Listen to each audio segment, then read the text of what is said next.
You can find your next furry friend at the Humane Society of Elmore County. Here with Moore's Executive Director, Rea Cord.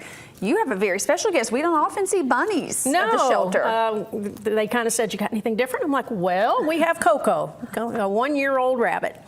How did Coco end up at the shelter? Well, his family loved him and they had him, but one of their children developed allergies to him. So this wonderful house rabbit came into us just a few days ago.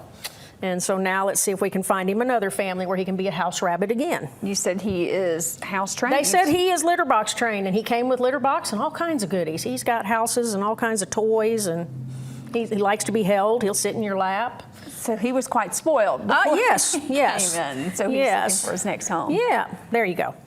Tell us about the shelter there in Elmore County. How many animals do you have? About 390 or so right now. For October, the numbers are still very high in shelters everywhere, and I will say that, yes, I'm like, okay, it's fall. These numbers are supposed to be coming down. Kittens everywhere. Why do you think we're seeing that across the country? Every year is just a little different. You never know. This is the year of the kitten. They started in May in huge numbers, and they haven't, I mean, they're slowing slightly.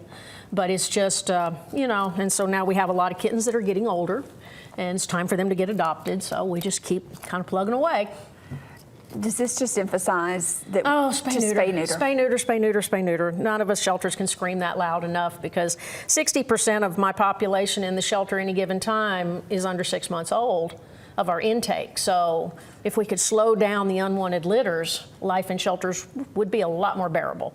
Yeah, it would be better for the animals. Oh, it would be yes. better for the shelter staff. Yes, because babies, you get a dog in and you have maybe 2 in a kennel and you adopt one, and the staff's going, okay, we can move around. But when you have 10 puppies and you've adopted one, okay, we got 9 to go. Okay, we've got 8. So it's challenging. And you get one out the door and have 10 more come in. Well, that's pretty well the numbers. Yeah, 1 out, 3 in. It's a constant battle to take a step forward without 3 steps back. Beyond adopting, how can people support you there in Elmore County? Well, right now we had put out a plea for dry dog food. We found ourselves very low. We have plenty of cat food, even though we got a lot of cats. We're very healthy there, but our dry dog food supply, so an influx of dry dog food is very helpful right now.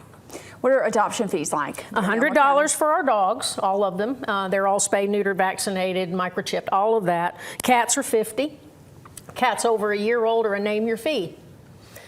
Yeah, and that has worked very well for a long time now. Or is it harder to get the older pets Our adult out cats adopt very well, but of course it does. It just seems to work, and honestly, most adopters still pay the normal fee or donate more, something like that. So, yeah. Because most of the time people adopting shelter pets, they have big hearts. Yes, and thank goodness for that, because we have lots of hearts in our shelter that need those big hearts, so definitely. And I think shelter pets are the best. They really love their families once they get out of the shelter. There is no doubt. My most favorite photos are when they send of them in their first night sleeping out of our shelter. In a home, not in our kennels. We love them and we do our best to make them comfortable, but I just love those photos of that first night out. I love those. They are where they are supposed that contented sleep.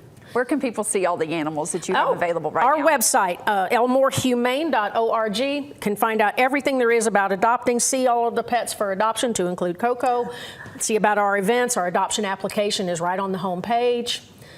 So it's pretty easy. Do you have any events coming up? We just had our Bark in the Park, our 19th year. So next September will be year 20 for Bark in the Park. So that's in our rearview mirror right now. Was it very successful? It was. We had a lot of nice turnout at Fort Toulouse, and we had a ton of vendors, and everybody had a great time. Yeah, this is some video from one of those events. Oh, and wonderful. You could just see some of the precious animals there just having a great time. It was a nice day. It was a little warm, but it was a nice day in the park out at Fort Toulouse. I know the animals enjoy getting out of the shelter. Do you love seeing people bring their animals they've adopted because back? we see a lot that we've adopted and some not from our shelter. It doesn't matter, but it's so fun to see because everybody gets along. There's not been any problems. All the dogs get along, and it's just wonderful. But it is neat to see some of them that are growing up, adopted years ago that we know.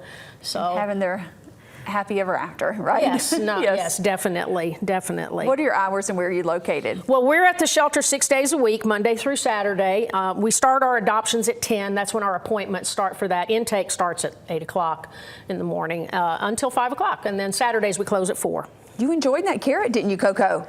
So he's been munching on romaine and stuff, and then the carrot's a nice carrots treat. are so good. yeah. All right, well, thank you so much You're for joining very us. welcome. Thank you for what you do to take Thank care you. of our precious pets. See you, Coco.